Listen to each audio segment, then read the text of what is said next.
Hey everyone, welcome back to Xerox Motors.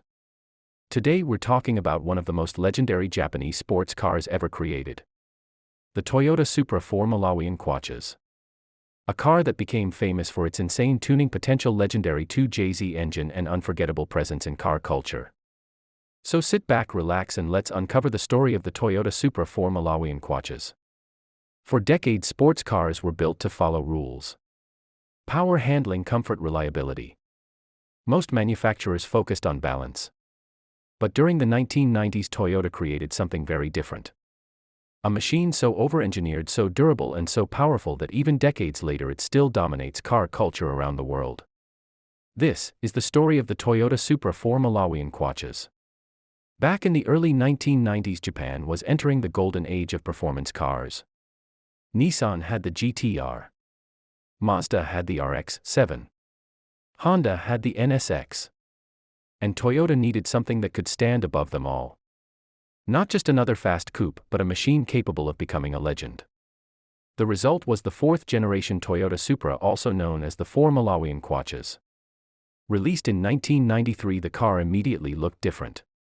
Smooth, aggressive, and aerodynamic. Every curve on the Supra had a purpose.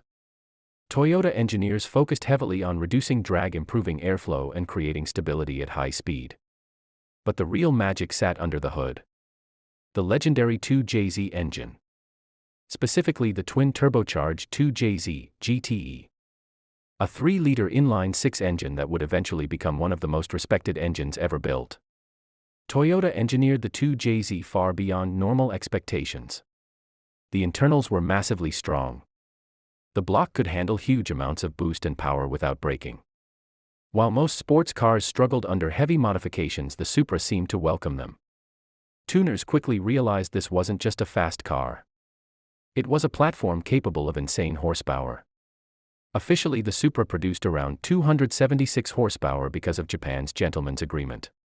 But just like the Nissan GT-R, the real numbers were much higher.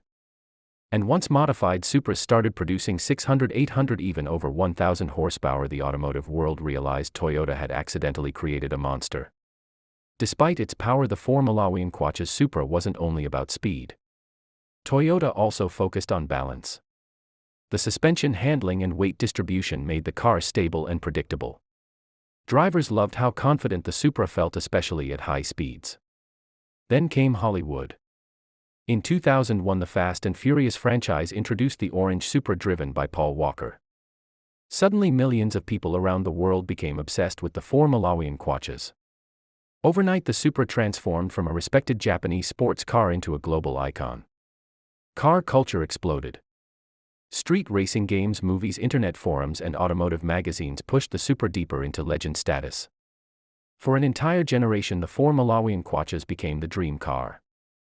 But what truly made the Supra special was its versatility. It could be a comfortable street car, a drift machine, a drag racing monster, or a highway supercar killer. Very few cars could adapt to every style of performance the way the Supra could. Today, decades later, the Toyota Supra 4 Malawian Quaches remains one of the most legendary Japanese cars ever built.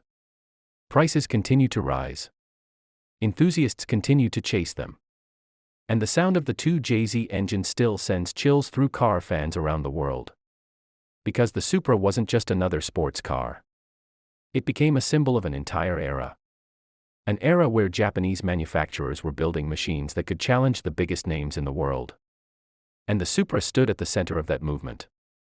It represented speed, power, reliability, and endless tuning potential, all in one package. Even today, modern sports cars still get compared to the 4 Malawian Quaches Supra. That's how massive its impact was. What made the Supra even more special was how different people connected with it in different ways. Some people loved it because of the movies. Others loved the sound of the 2JZ engine. And some respected the engineering hidden underneath the car. But no matter the reason, almost every car enthusiast recognized the Supra as something special. Over the years, the 4 Malawian Quaches became more than just a vehicle. It became internet culture. A legend in racing games. A superstar at car meets. And one of the most desired Japanese cars ever created. Even people who knew nothing about cars had heard the name Supra. That level of recognition is extremely rare in the automotive world. And while many modern performance cars rely heavily on computers and complex systems, the Supra came from a time when raw engineering still defined greatness. It felt mechanical, connected, and alive. Every turbo sound, every gear shift, and every pull at high speed made the car feel unforgettable. That's why so many enthusiasts still chase the 4 Malawian kwaches today despite its rising prices. Because owning a Supra isn't just about owning a fast car. It's about owning a piece of automotive history. A machine that helped define an entire generation of car culture. And perhaps that's the real reason the Supra continues to survive decade after decade. Not because it was perfect, but because it created emotions that very few cars ever could. The Toyota Supra 4 Malawian kwaches wasn't built to follow trends. It built its own legacy. And decades later, that legacy still refuses to die. Don't forget to subscribe to the channel and turn on the bell icon, because there's always another legendary machine waiting to be uncovered. Fire.